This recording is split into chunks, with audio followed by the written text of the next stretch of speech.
না না ঠিক আছে, আমার কাছে খুরসা নেই, ওই যাই দিলাম এটা ভালো লাগে না। নদী সাগর বেষ্টিত দ্বীপ জেলা ভোলাই একটা বিষয় প্রতিবার এসে অনুধাবন করে, এখানে টাটকা মাছ কেনা যতটা সহজ, এই মাছ নিয়ে আসা তার থেকে আরও বেশি কঠিন। ভোলা থেকে লক্ষ্মীপুর অথবা ভোলা থেকে বরিশাল লম্বা একটা নদীপথ থাকার কারণে এখানে ভোলার স্থানীয় মানুষ ছাড়া বাইরের মানুষের বিচরণ খুবই কম।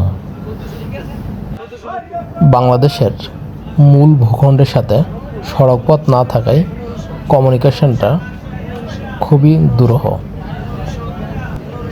ভোলার মানুষ অত্যন্ত অতিথিপরায়ণ এবং খুবই ধার্মিক।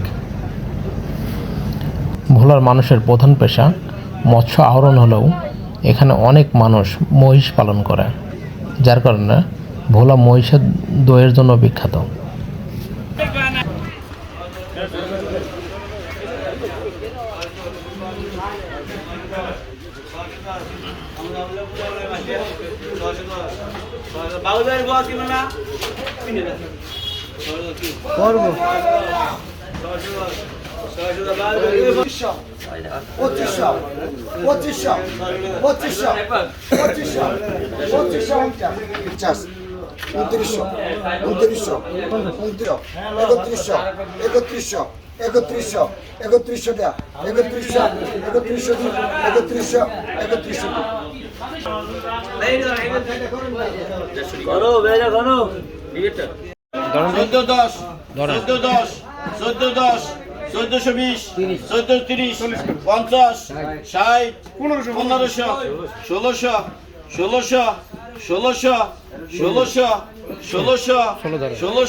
এই মাসে কম নাই 1610 10 1610 1610 1610 1610 1610 কোন দাও